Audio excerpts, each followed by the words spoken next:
Hi friends, so guys, welcome to the next mode of heat transfer, that is convection. And yes, we are doing convection before thermal radiation. So write down the chapter name, heat convection, heat convection. In this very first video, what I am going to do, I am going to revise the definition of heat convection that we have done earlier.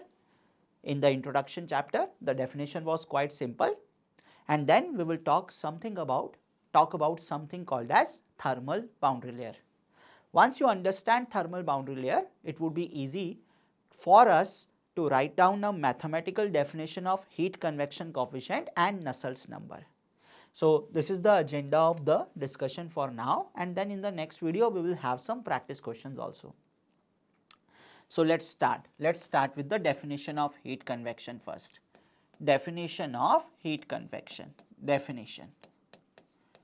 Guys, I hope you remember in chapter 1, I gave you an idea of heat convection, that let us suppose there is a frying pan, and in the frying pan we are going to boil water. So what I have done, first on the flame I have kept only the pan. So this is the flame because of burning of some fuel, maybe what you say LPG at your homes, and this is the base of the solid pan. So this is a solid, okay, solid pan. Now because of the heat, the solid pan is at a high temperature, maybe at a temperature of 90 degrees Celsius. So when we are talking of this surface, this solid surface has a temperature of 90 degrees Celsius. Ts is equal to 90 degrees Celsius, high temperature. Now high temperature means high energy in the molecules, in the atoms. So what will happen? The molecules of this pan are going to vibrate with high energies. Obviously, while vibrating, they are colliding with each other also. So these molecules are vibrating with high energies. Now what I will do, I will pour some water in the pan. So what will happen? I have poured water in the pan which was initially at a temperature of 30 degrees Celsius. Now let's do one thing. Let's consider a layer of water in contact with the pan. And this layer, the order of thickness of this layer is like 10 raised to power minus 4 meter or 0.5 mm, something like this, okay, less than mm. The order of this layer is less than mm. I hope you remember in fluid mechanics I have given you the concept of particles. So a particle is of the order of 1 micrometer, and within the particle there are molecules which are moving here and there. So order of these molecules is like 1 crore. So if this layer is 1 mm order thickness, definitely it's like 1000 times the particles. So there will be a very large number of fluid particles in this layer. As of now, I am showing an exaggerated view. So these are the particles. So particles in the layer of fluid which is in direct contact with the surface. Now what will happen? In these particles, the molecules are moving here and there. But these water molecules, they are initially at a temperature of 30 degrees Celsius, isn't it? So the molecules of water, they are at low energies as compared to the molecules of solid. So what will happen? The water molecules which are at low temperature, which are at low energy, they will collide with the surface molecules. Surface molecules are at high temperature, high energy. So intermolecular collision will happen. So from the high energy ball, the low energy ball will get some energy, and the temperature will get some energy. So correspondingly that temperature will rise up, okay. Wait, I will repeat again. The low energy ball, that is the water molecules, will gain energy from high temperature surface by intermolecular collision. And yes, then these molecules will mix up with each other also. So what will happen? This layer of water has received some energy from the solid surface by diffusion and intermolecular collision. So some sort of conduction is going on over here. Now this layer is very thin. So mc delta T. So even if we receive small amount of heat, the thin layer means mass is very less. So temperature rise will be significant. So you know what happens? This temperature nearly becomes the temperature of the surface only.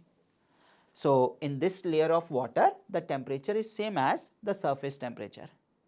This is called as no slip condition. The layer of water which is in contact with the surface, it has the same temperature as that of the surface itself. This is called as no slip condition. Now initially this layer was at 30 degrees Celsius. Now this layer is at a temperature of 90 degrees Celsius. So in case of fluids, there is a term called as coefficient of thermal expansion. So just like you have coefficient of compressibility. So when there is a change in pressure, you can find out the change in density. So this is how you find out the change in density. Similarly, when there is a change in temperature, you can find out the change in density by using coefficient of thermal expansion. So what will happen? Initially the temperature here was 30 degrees Celsius, now the temperature here is 90 degrees Celsius. So there is a change in temperature, means change in density.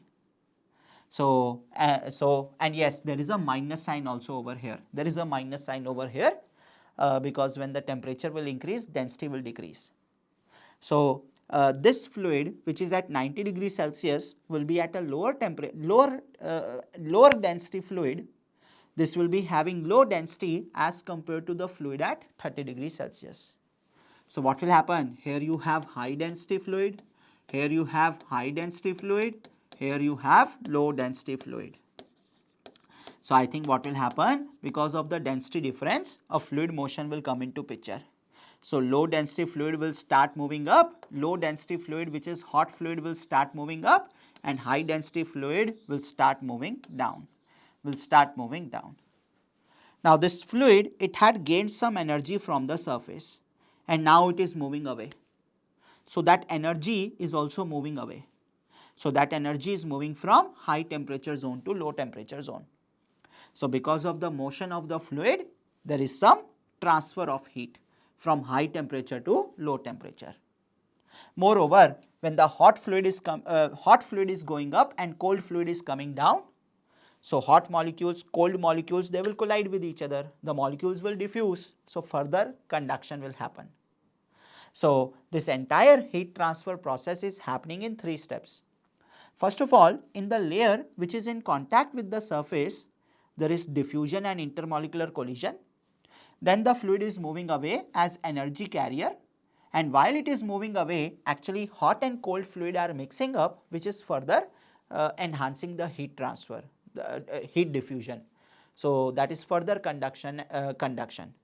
So in overall, heat convection is conduction plus fluid motion, है ना? So I think this time I have moved a little quickly, but earlier we had done this definition. So that's why I moved a little early over here. Conduction plus fluid motion. So same thing we have repeated again, which we have done in the introduction chapter. Convection is a combination of conduction plus fluid motion. Now what happens is that depending upon how the fluid motion is initiated, here the fluid motion is initiated because of what? Because of density difference. And why there was a density difference? Because there was a temperature difference. High temperature, low density, high density, buoyancy effects came into picture. That's why fluid started moving. So depending upon how the fluid motion is initiated, we have 2 types of convection. So what you can write down? 2 types of convection. 2 types of convection. 2 types of convection. Convection, okay? This is based on what? This is based on how fluid motion is initiated. How fluid motion is initiated. How fluid motion is initiated, okay? Initiated.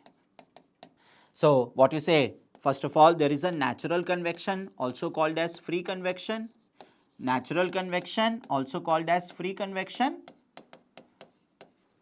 Natural convection, which is also called as free convection. Here the fluid moves as a result of buoyancy effects.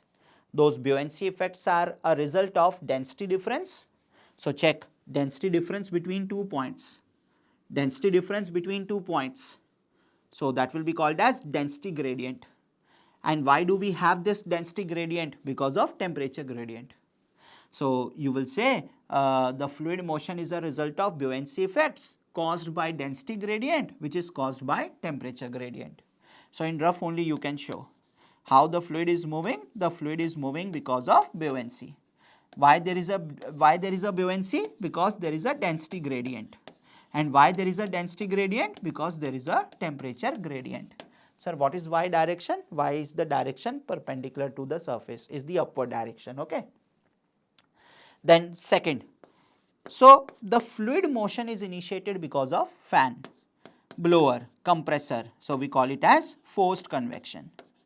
So there is some device and that device will provide some velocity to the fluid.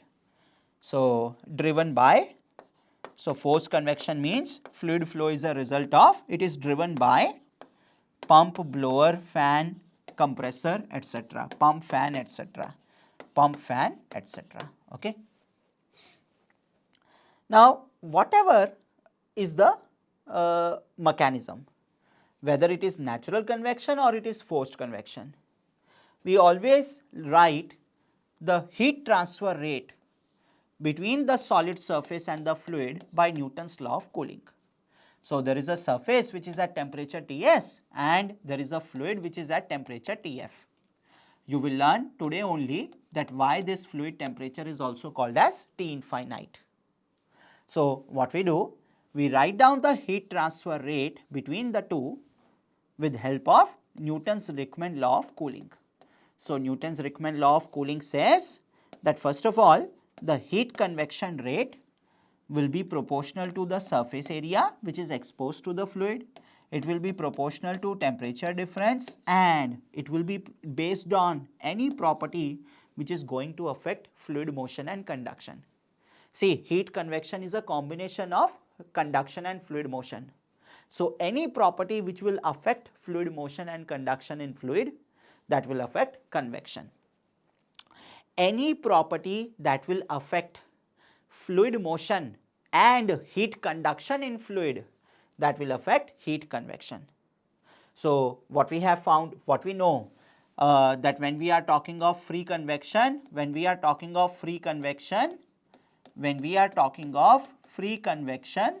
our coefficient of convection depends on those properties which will affect fluid motion and conduction in fluid.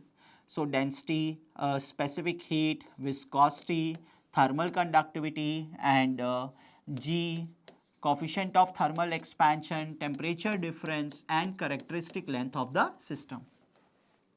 So this is basically this is temperature gradient, density gradient, and then buoyant force which will initiate the fluid motion. Okay, then thermal conductivity. So it will affect heat conduction in the fluid. If it is unsteady state, then instead of thermal conductivity, you will have thermal diffusivity, है ना? Like this.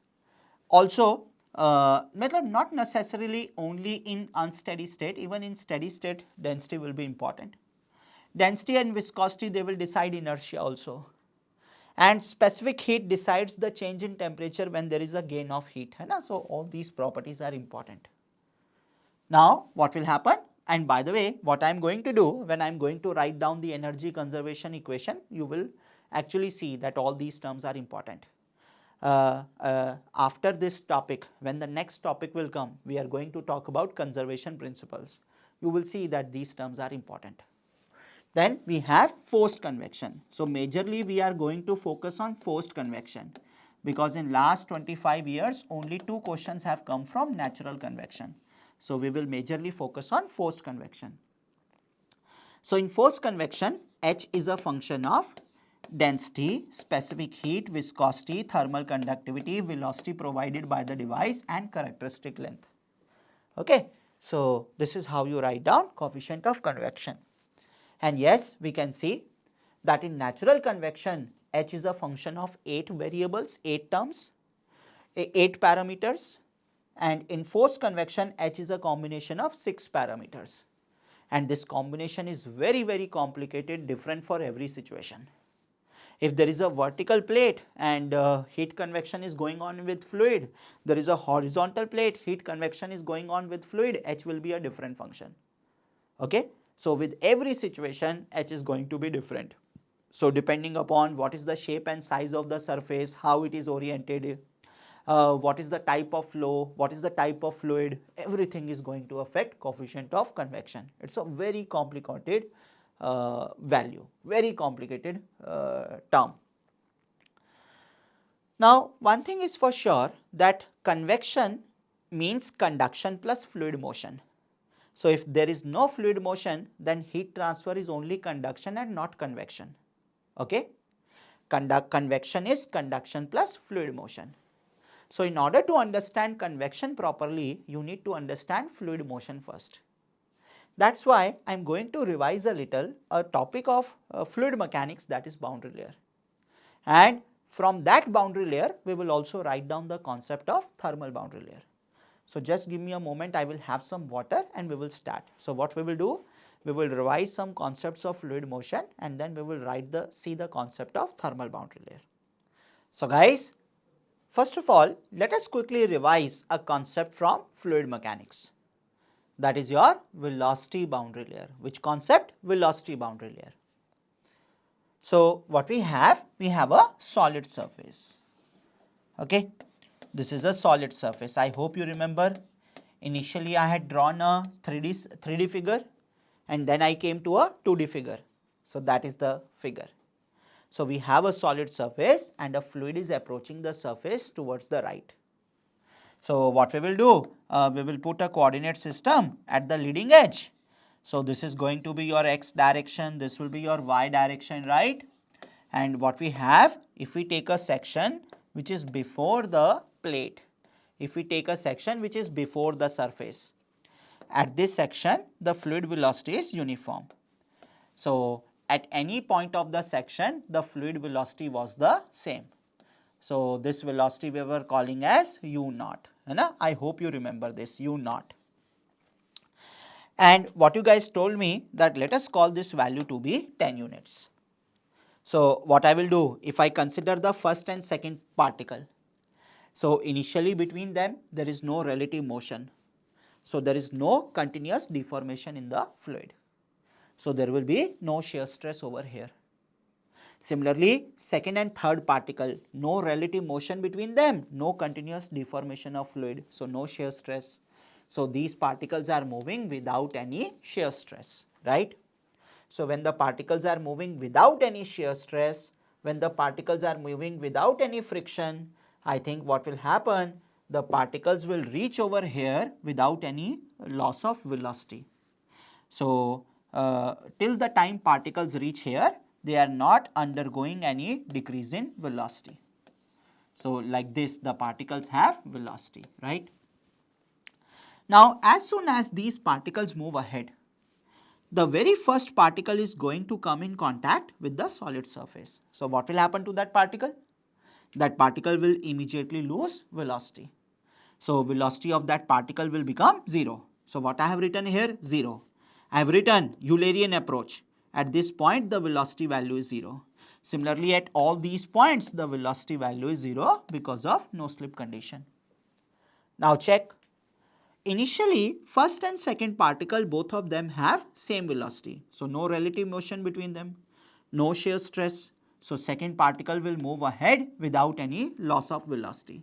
Similarly for third, similarly for fourth, similarly for fifth, similarly for sixth. But now, even first and second particle, they have a relative motion. So, here the fluid is deforming continuously. So, dynamic viscosity into rate of continuous deformation, that will become the shear stress. So, on the second particle, the shear stress will act in backward direction. So, second particle will slow down, and on the first particle shear stress will be in forward direction. Now, first particle is in contact with the ground also. So, what will happen? Here also you will see some shear stress. So, on the surface there is a shear stress which we will call as wall shear stress. and this is the shear stress which contributes to the drag force. Now, because of shear stress on second particle will start slowing down. So, as the second particle will start slowing down, its velocity will keep on decreasing, right? Now check second and third particle in this zone, no relative motion, no continuous deformation of fluid, so no shear stress. So third particle will move ahead without any loss of decrease of velocity. Same is the case for other particles. But now in this zone, even second and third particle, they are showing some relative motion. So continuous deformation of fluid means shear stress. So third particle will move ahead and its velocity will keep on decreasing. So like this you can fill the numbers. So please press the pause button and fill all the numbers. I know you can do it yourself because we have done this thing in fluid mechanics. If you have not done it, I would request you to go back there and watch this video properly. First chapter, properties chapter, viscosity and boundary layer theorem. Please watch this video properly. Here I have just revised. Now what we can do, we can take any section which is at a distance x from the leading edge. So let me take any section which is at a distance x from the leading edge and let me draw the velocity profile of the section. So what you will say? At every section there is a critical point. Beyond that critical point, if I take any point on the section, the velocity value is the same. So velocity value is 10 units, velocity value is 10 units, velocity value is 10 units. But below this critical point, if you are near the surface, velocity will be less. If you are away from the surface, velocity will be more. So this is how the velocity profile will look like. And for every section, there will be a critical point like this. For every section, there will be a critical point like this. So when you take the locus of these critical points, you get an imaginary line. The region below the imaginary line is called as boundary layer, and region outside the imaginary line is called as free stream, right? So what you guys will say? Sir, actually what happens? This is the solid surface, and fluid is approaching the solid surface with a velocity of u naught. Fluid is approaching the surface with a velocity of u naught. So sir, what will happen? As soon as the fluid reaches the surface, the lowermost layer of the fluid sticks to the surface because of no slip condition. This layer slows down, second layer slows down, third layer and so on. As a result, what will happen? There will be an imaginary line. The region of flow below the imaginary line is called as boundary layer, and region of flow outside the imaginary line is called as free stream. Sir, actually what happens? If you take any section, you can say that on the section there are two portions. One is the boundary layer portion and one is the free stream portion. On the free stream portion of the section, velocity is uniform, and that velocity is called as free stream velocity. But in the boundary layer portion, if you are near the surface, velocity is less, and if you are away from the surface, velocity is more. Now check, sir, what we have done. We have taken a coordinate x, y. So this is your x direction in the direction of flow. This is the y direction. So y represents distance from surface. So in the boundary layer, if I take a point, so this will be the distance of point from the surface. More is the distance, more is the velocity. So in the boundary layer, velocity at a point depends upon distance of point from the surface. The x velocity depends on y coordinate or z coordinate. But when we are talking of free stream, the velocity at any point is the same. It does not depend on the distance from the surface. So mathematically, this is what the definition of boundary layer is. That velocity at a point is a function of y coordinate. X velocity at a point is a function of y coordinate. This is what boundary layer is. Now here we are talking of function of which property? Function of velocity. So this will be called as velocity boundary layer. Similar to velocity boundary layer, there is a thermal boundary layer also. So thermal boundary layer will mean where the temperature is a function of y. So let's see how the thermal boundary layer will look like. Let us now talk about thermal boundary layer also. So you should do one thing. In this figure, you can write somewhere that this is your velocity boundary layer. Velocity boundary layer means the region of flow where the velocity component at a point is a function of transverse direction. And similarly, there will be a thermal boundary layer, region of the flow where the temperature at a point is function of transverse direction. Okay, so let's see, let's check. So now we will talk of something called as thermal boundary layer. Thermal boundary layer. Thermal boundary layer. And it's very easy, it's very much similar to understand. So what we have, we are talking of the same situation. We are actually talking of same situation, but this time we will not talk in terms of velocity, we will talk in terms of temperature. Surface has a temperature of 90 degree Celsius, okay, and that fluid is approaching the surface with a velocity of 10 units, which we have already seen. 10 units is the velocity, and this fluid has a temperature of 30 degree Celsius. Okay. It's the same example. There is a surface, fluid is approaching the surface with a velocity of 10 meter per second. But now I am also considering that between the surface and the fluid there is a temperature difference. So when the fluid will reach the surface, it will gain heat from the surface, है ना? So because of gain of heat, there will be some changes in the temperature of this fluid. So in this particular zone, the fluid will experience some variation in temperature. That variation we have to see. Now initially the temperature of the fluid is uniform. So you take any point on the section, all the points have same temperature, so there is no heat exchange. So by the time particles will reach here, the temperature here will remain 30 units only. Temperature here will remain 30 units. So now we are talking of temperature, we are not talking of velocity, we are talking of temperature at a point.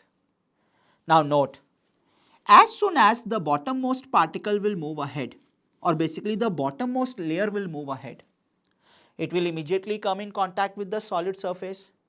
Solid surface is 90 degree and this temperature is 30 degree.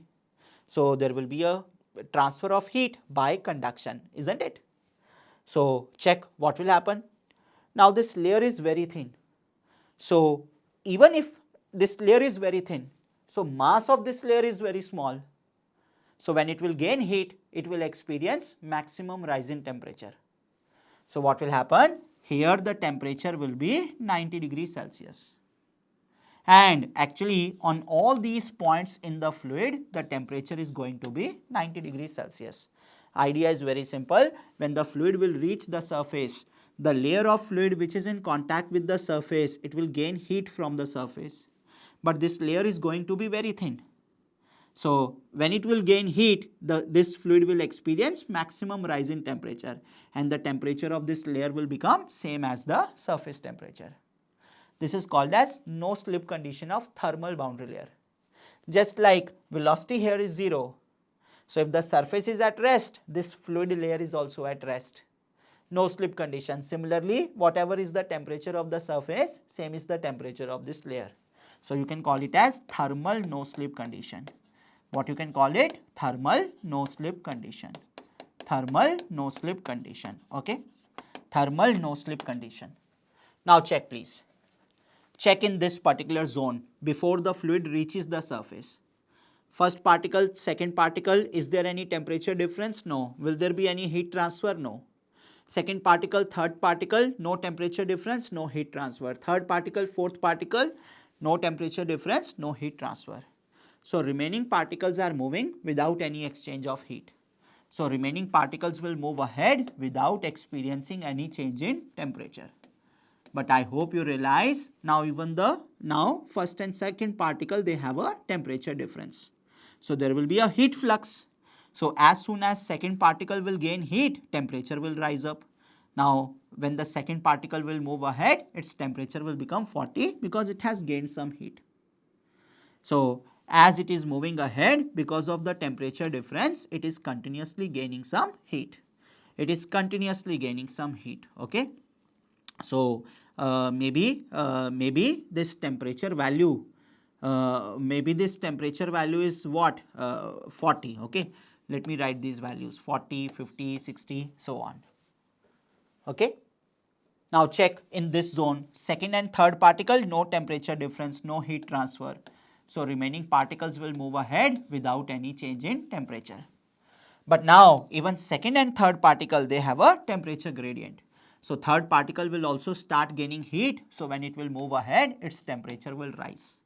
And similarly, you can fill the remaining numbers. Okay.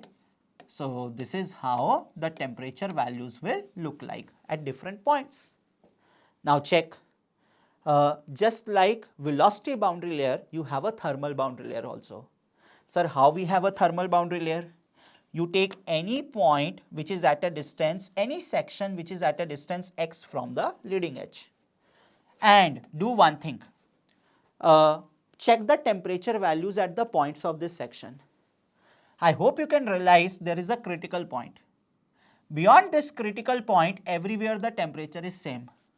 But below this critical point, if you are near the surface, temperature is more, and if you are away from the surface, the temperature is less, right?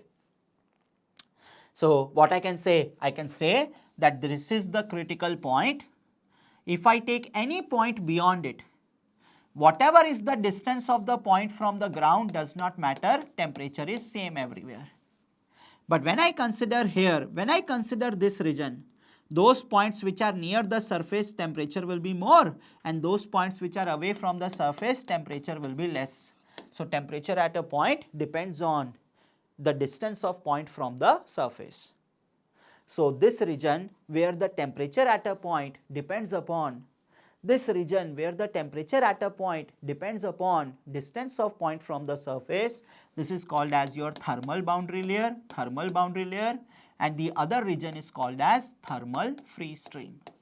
So just like you have the formation of velocity boundary layer and velocity free stream, similarly you have the formation of thermal boundary layer and thermal free stream as well. Just give me a moment, we will see temperature profile in this. So guys, like you draw the velocity profile, similarly we draw the temperature profile also. So we have to talk about temperature profile. We would like to talk about temperature profile. Okay? Temperature profile. And actually there are various ways of drawing it. So what we have, we have a surface, and the fluid is approaching the surface. Fluid has some velocity u naught, and it has some temperature T naught also. Fluid has some velocity u naught, it has some temperature T naught. As the fluid will reach the surface, the fluid which is near the surface will be slowed down. That region of flow will be called as boundary layer. And we will draw this boundary layer with dashed line, because this is velocity boundary layer. This is which boundary layer? Velocity boundary layer, okay? That's why I am showing it with the dashed line. So there will be a velocity boundary layer. This is the region of the flow where the fluid has been slowed down, and there will be a velocity free stream. This is the region of the flow where the fluid is still moving effectively with the same velocity, right? Now, like there is a formation of velocity boundary layer, similarly there is a formation of thermal boundary layer also. So there will be a thermal boundary layer. So this is the region of the flow where the fluid has gained temperature. Check please, check please. Please check. A, this is the region of the flow where the fluid has gained temperature. It has gained heat. That's why its temperature is different than its initial temperature. But this is the region of the flow where even till now the fluid has not gained heat. The temperature is still the same. So you can remember in this way also. What is thermal boundary layer? Thermal boundary layer is the region of flow where the fluid has gained heat. That's why its temperature is different than the approach temperature. But the thermal free stream is the region where the fluid has not gained heat. So its temperature is still the same. Okay. So there will be a thermal free stream also. As of now, I am not talking about the velocity function, I am talking about temperature function. So what I have at a distance x from the leading edge, I have a section. the surface temperature is Ts. Surface temperature is Ts. So if I consider this point, that is y equal to 0 point. So because of no slip condition, the temperature here will be same as surface temperature. And this is the other side of the boundary layer. So like you have velocity boundary layer thickness, similarly you have thermal boundary layer thickness also. So what you will do, you will call this point as y, which will be equal to thermal boundary layer thickness. Here the temperature is same as the initial temperature T0. Any point beyond, that is point here, so y will be greater than delta T. Here also the temperature is same as T0. Okay. Now what we do, just like the velocity at a point is shown by an arrow, the temperature at a point will be shown by a line segment, not by an arrow, because velocity is a vector and temperature is scalar. So what I will do, I will show the temperature at any point by a horizontal line segment. Say for example, here the temperature is 90, so I will draw a line segment of 90 units. Here the temperature is 30, so I will draw a temperature line segment of 30 units like this. So what is the temperature at the bottom? Temperature at the bottom is 90. So I will draw a line segment of 90 units. If I will move a little ahead, here the temperature is maybe 70. So I will draw a line segment of 70 units. I will move a little ahead, temperature is 50. Line segment of 50 units and so on. Okay. But beyond this point, everywhere the temperature is same. So everywhere the line segment will have same length. So this will become your temperature profile. This is how the temperature profile will look like. Okay. Now if you have read the what you say, and please highlight this, this is what? This is temperature profile. This is your temperature profile. I know you might feel that the figure is little clumsy. Don't worry, we are going to draw this figure again and again, so I will improve it. So what we have done, so I think what we have done is, so if I take a point, if I am going to take a point which is at a distance y from the bottom, I have shown the temperature value at the point. Okay. Now if you have done this for semesters, or if you have read the books, you might say, sir, in the book the temperature profile is a little different. You might say like this. Why? Because first of all, in the book, most probably the temperature profile is explained in dimensionless form.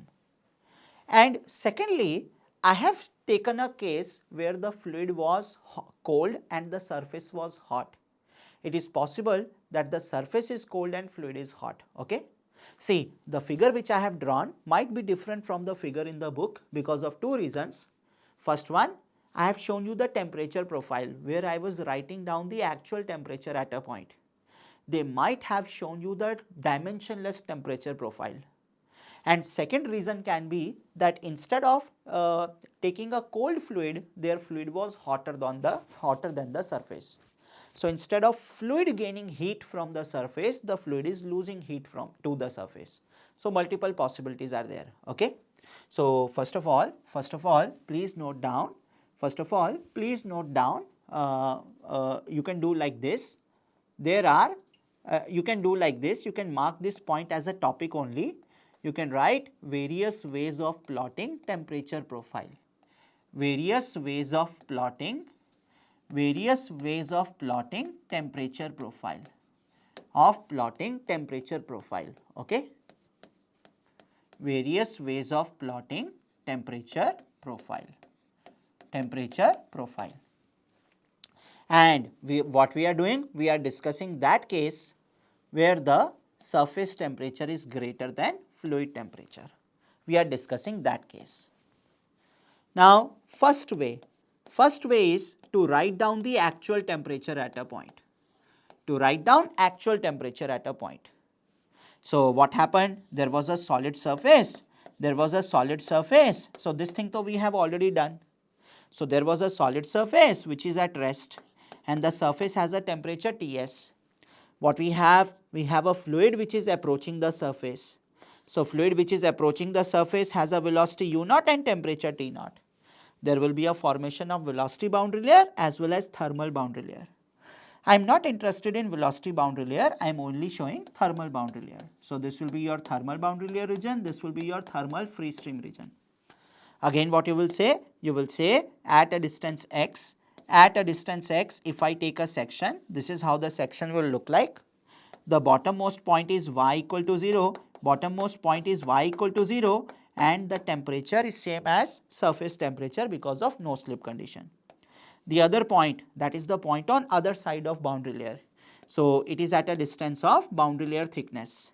Here the temperature is same as the approach fluid temperature. And if I take any point beyond, y will be greater than delta T, but temperature will remain the same. And this we have already done. So, what you will do? You will show the temperature value by a line segment.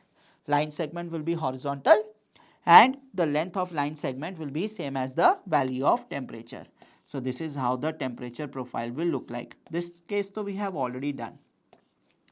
I want to explain the same phenomena but by another variable, which is actually dimensionless temperature. You remember na, in non-dimensionalization of governing equation, in non-dimensionalization of system, we want to express every system in dimensionless form. So, the same system where the fluid is moving, where the fluid has an approach velocity u naught, approach temperature T naught, the same system can be explained by another variable which we will call as dimensionless temperature. Now, there are various ways of writing dimensionless temperature. So, you can write dimensionless temperature T star like this also. So, temperature at a point divided by surface temperature. You can write dimensionless temperature like this also. So, dimensionless temperature at a point. So, dimensionless temperature at a point. Dimensionless temperature at a point is equal to temperature at a point by surface temperature, right? So, Kelvin divided by Kelvin, that becomes dimensionless, है ना? Degree Celsius divided by degree Celsius. You can also write down dimensionless temperature in this form. So, T star will be equal to temperature at a point minus fluid temperature by surface temperature minus fluid temperature. And you can write down dimensionless temperature in this form also. So, dimensionless temperature at a point is equal to actual temperature at point minus surface temperature by fluid temperature minus surface temperature.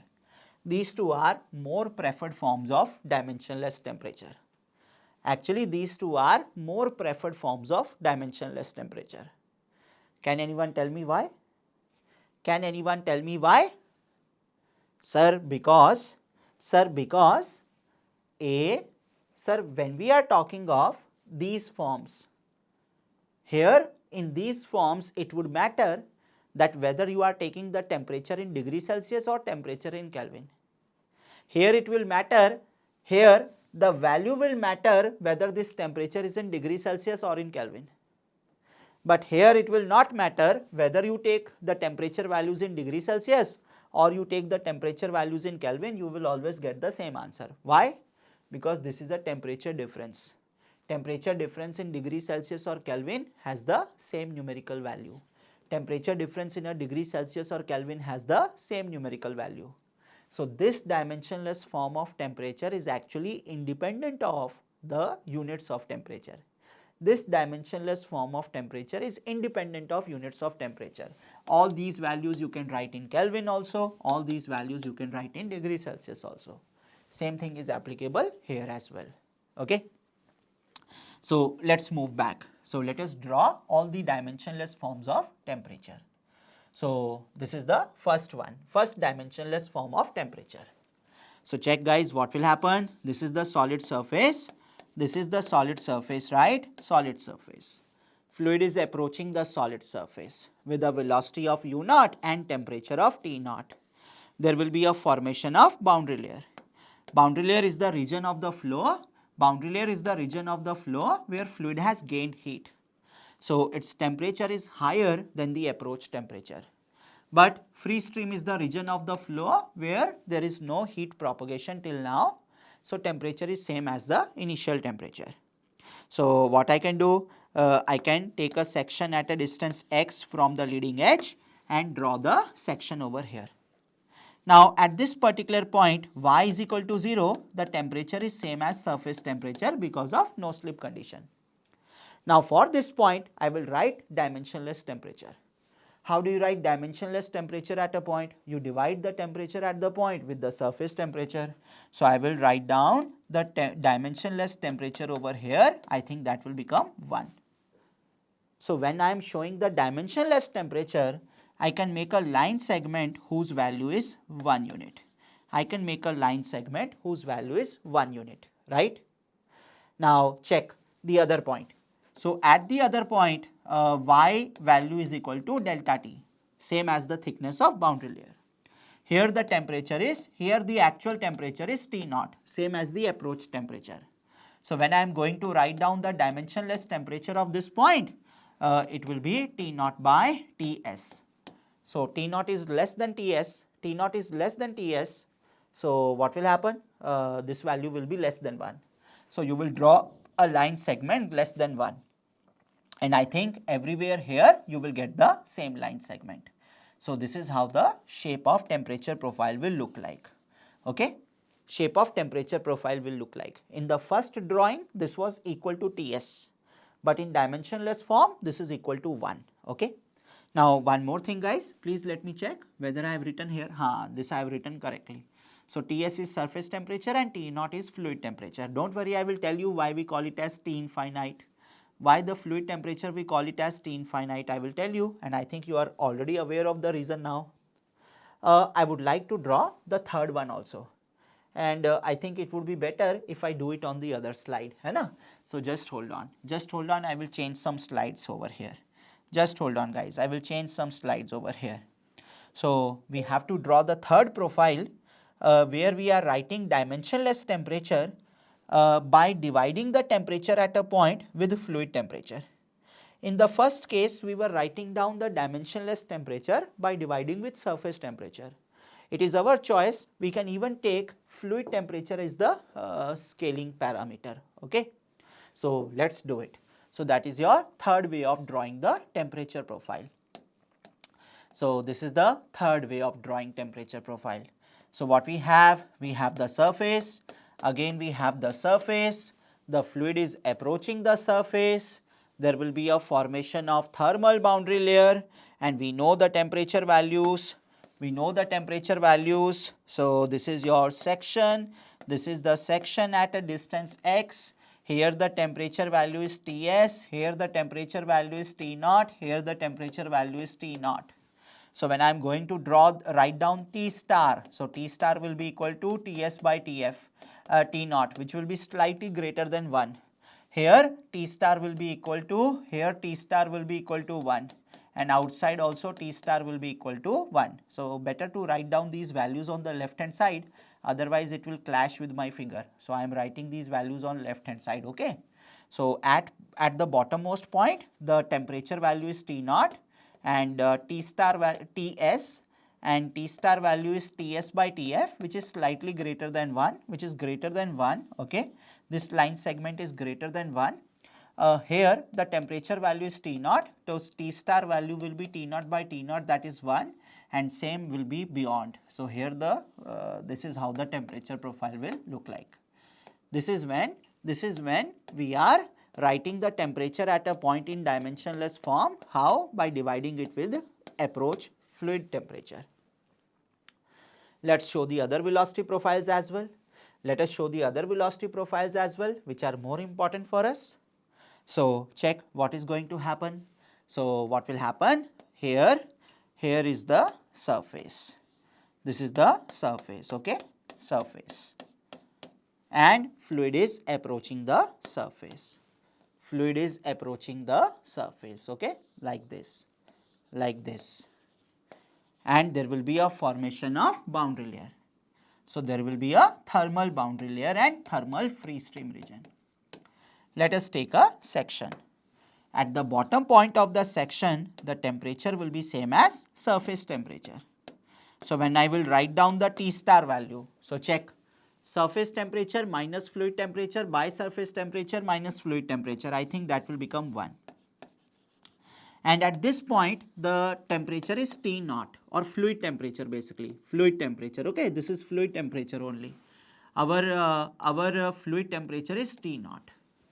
So check, at this point T naught minus T naught by Ts minus T naught, that will become 0, and similarly at points beyond it will be 0. So this is how the temperature profile will look like. This is how temperature profile will look like. So in the thermal free stream region, this dimensionless term is 0. So whenever there are 0 and 1, that is a good, easy for calculation. That's why this is better. And so not only there is an independence of scale of temperature, but even the numerical values are better. Then what we have this thing, the other scenario. So again what will happen? There will be a thermal free stream, there is going to be a thermal free stream, and this is going to be the section. This is going to be the section at a distance x. Okay. Now at the bottommost point temperature is Ts. So how do you write the temperature profile, dimensionless temperature? Temperature at a point minus surface temperature by fluid temperature minus surface temperature. So at this point, how much is the temperature? Ts. So Ts minus Ts will be 0. So you will have a line segment of 0. What is the temperature beyond? So T naught minus Ts by T naught minus Ts. So dimensionless temperature will be 1. So this is how the dimensionless temperature will look like. Okay. So these are various ways of expressing the same event. Okay. So the temperature of same event I am showing in different ways. It doesn't mean that the physics has changed. It does not mean that the temperature at this point is changed. Temperature at this point is same in all the figures. Only thing is we are expressing it in different manner. Now you have a homework from my side, you have a homework for my side. So in my homework what will happen? So homework is that this time the temperature of the fluid is greater than surface temperature. So fluid will lose heat as it will come in contact with the surface temperature. So you have to plot the temperature profile, you have to plot temperature profile, temperature at a point and T star at a point. T star you will write in this way: temperature at a point divided by surface temperature, temperature at a point divided by fluid temperature, temperature at a point minus fluid temperature by surface temperature minus fluid temperature, and temperature at a point minus surface temperature by fluid temperature minus surface temperature. So just the same way I have drawn the temperature plots, you will also draw for me. Okay. Now let's do one thing. Let's write down a mathematical definition of coefficient of convection based on temperature profile. So if you know the temperature profile, you will be able to find out the coefficient of convection, and from the same definition we will also get the concept of Nusselt's number. So just give me a moment, I will change the slide and we will continue. So guys, let's find out coefficient of convection from temperature profile. So we are talking about coefficient of convection and Nusselt number also. So H and Nusselt's number. Okay. So what we have a solid surface. We have a solid surface and there is a fluid which is in contact with the solid surface. Maybe it is forced convection, maybe it is free convection. Our result is applicable for both. So you can write here, you can mention here that we are finding out H for both free and forced convection. We are finding out H for both free and forced convection. Okay. Now say for example when we were talking of forced convection, maybe the fluid was moving parallel to the surface. So some of you will say that, sir, when we are talking of forced convection, definitely this layer of fluid is in contact with the surface. So it will be at rest because of no slip condition. Sir, what about free convection? In free convection, the fluid is moving against gravity because of buoyancy. So fluid is not moving in this manner, the fluid is moving in the other way. Fluid is moving perpendicular to the surface. Then what about the motion of the layer of fluid which is in contact with the surface? I would say in that case also the velocity here is 0. not only in forced convection but in free convection also, not only in horizontal direction but in vertical direction also, the layer of fluid which is in contact with the surface is at rest. Why? Because even if the fluid is moving because of buoyancy, this is the location where the fluid motion has started. So initial velocity is 0 only. So in this zone, whatever fluid is there, initially its velocity was 0, isn't it? So I am initially standing, a force starts acting on me, so my initial velocity was 0. So the layer in contact, the layer of fluid which is in contact with the surface, there the velocity of fluid is always 0, okay? Whether it is free convection, whether it is forced convection, whether the fluid is moving up or it is moving down or it is moving horizontally, the layer of fluid which is in contact with the surface, there the fluid motion is 0. And in that layer of fluid, across that layer of fluid, the heat transfer is by conduction. So if you try to remember that phenomena, so what was happening? So molecules in this layer, they were taking heat from the surface and mixing with each other. So conduction was going on. So what will happen? So here I can write down conduction. So if I draw the thermal circuit, so across this layer, there will be a resistance to conduction. Across this layer, there is resistance to conduction, or conduction is going on, simply conduction is going on. And beyond that, not only there is conduction, but then there is fluid motion plus conduction. Then there is fluid motion plus conduction. Fluid motion plus conduction. So in the layer of fluid adjacent to solid surface, in the layer of fluid adjacent to solid surface, the heat transfer is by conduction, but beyond that it is conduction plus fluid motion. Now these two resistances are in series, है ना? And together we will call it as convection resistance. Together we will call it as convection resistance, resistance to convection, which we show as 1 by HA, right? But I hope you remember, even though these two together, they are in series connection, forming that the heat transfer rate in the system is same as the heat transfer rate in the individual component. So whatever is the heat transfer rate over here, same is the heat transfer rate over here, same is the heat transfer rate over here. I am quickly repeating again, and this you have to note down in rough only. When we are talking of convection, convection is a combined phenomena.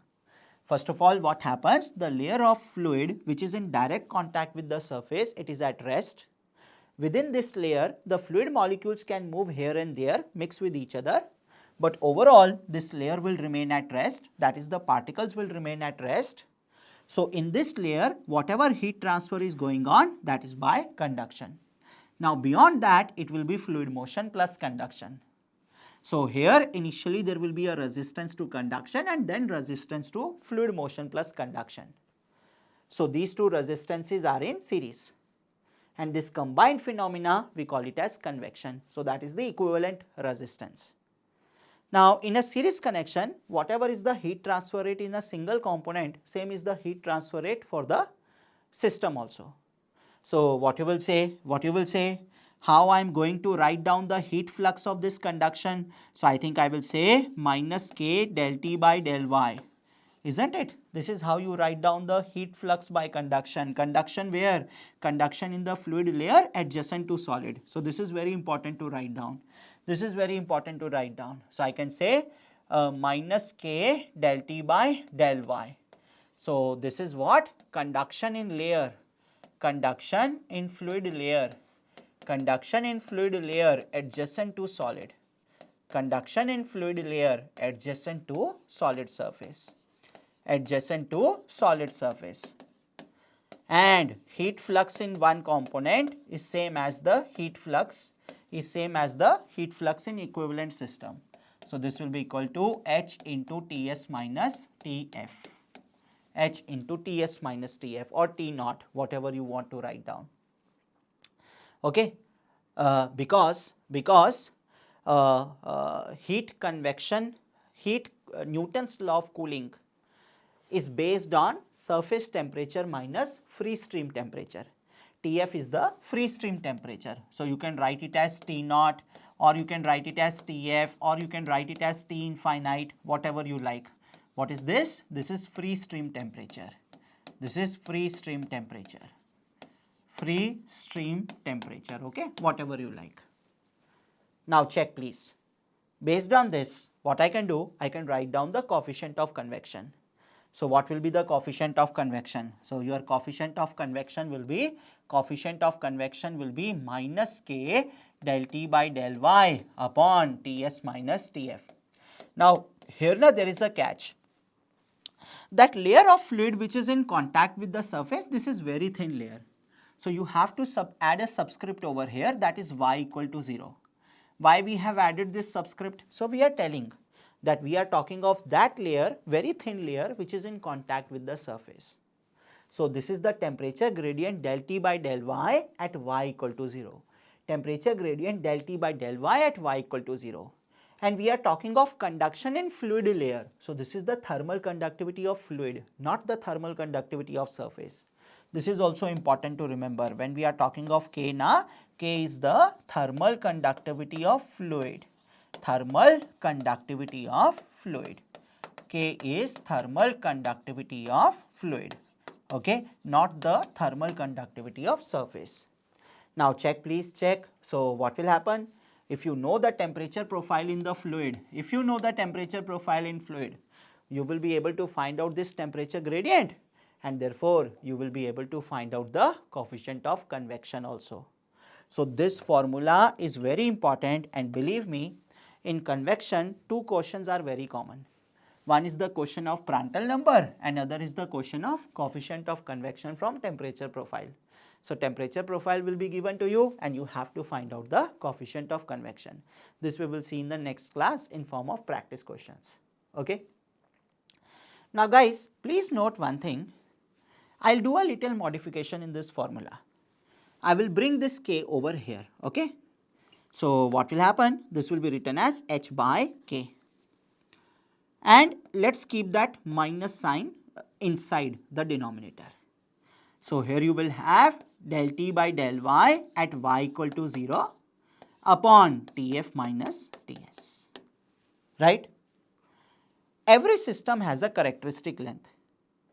So let's multiply both sides by characteristic length. And this numerator, this can be written as denominator of denominator. Now check, what is this? This is the temperature gradient in the layer of fluid at no slip condition. Temperature gradient in the layer of fluid in contact with surface. This is a real temperature gradient. This is a physical temperature gradient. We can see. Where you can see this temperature gradient? You can see this temperature gradient in the layer of fluid adjacent to surface. But this is something called as reference temperature gradient. Reference temperature gradient. This may or may not be a physical term. Why I am saying this may not be a physical term? Because it is possible. So when you are talking of flow over flat plate, characteristic length is the length of the plate, but surface temperature is this and fluid temperature is this. So temperature difference you are taking along y direction and distance you are taking along x direction. So this temperature gradient will not have any physical meaning. So this is only called as reference temperature gradient. So temperature gradient by temperature gradient, dimensionless form. So what you have done, you have written coefficient of convection in dimensionless form. This dimensionless form of coefficient of convection is called as Nusselt's number. This dimensionless form of coefficient of convection is called as Nusselt's number. So what is Nusselt's number? It is simply the dimensionless form of H, or it is the ratio of temperature gradient in the layer of fluid adjacent to surface where there is no fluid motion, pure conduction, divided by to the reference temperature gradient. To the reference temperature gradient. Okay. This is what your Nusselt's number is. And yes, one or two times the question on Nusselt number has also come. Finding out the Nusselt number, this question has come from temperature profile. Okay. So what we have done in this class, we have seen the formation of thermal boundary layer. We have seen the temperature profiles, and from temperature profile we learned how to write down the coefficient of convection and what is Nusselt's number. I will see you in the next class. First we will discuss some practice questions and then I will tell you our approach for later on. Okay. Thank you. See you in the next class. Bye bye.